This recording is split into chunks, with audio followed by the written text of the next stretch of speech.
This is the Bose Professional Free Space 360 Environmental Loudspeaker, a full-range loudspeaker designed to blend with landscaping or in-ground or above-ground applications, such as shopping malls, outdoor restaurants, resorts, and theme parks.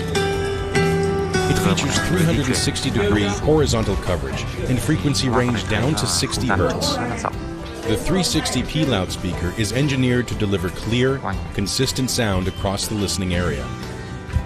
The cabinet acts as an acoustic diffuser, directing mid and high frequency sound out towards the listener, and the bass works as a tuned, multi-chambered ported enclosure. The FreeSpace 360 loudspeaker is built around a 4.5-inch HVC environmental full-range driver that withstands weather. It can be configured for 70 or 100-volt settings, and it's designed to withstand a variety of harsh weather conditions, including salt air environments and temperature extremes of -40 up to 158 degrees Fahrenheit. All tested and backed by a 5-year limited warranty. Plus, you can simplify installation with a range of FreeSpace amplifiers to fit nearly any situation.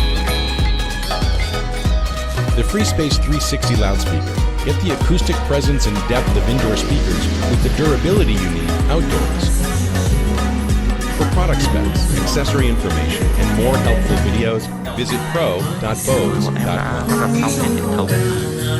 Sau đây chúng ta sẽ thử.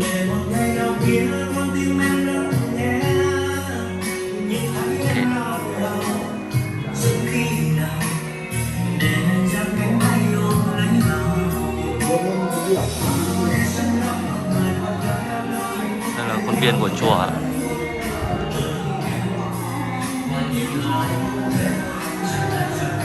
Đây là em mới để 50% năng lượng.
Các bạn có thể thấy là không gian chùa rất là rộng. Cái này là ao cá.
Xoài rất là sai quả.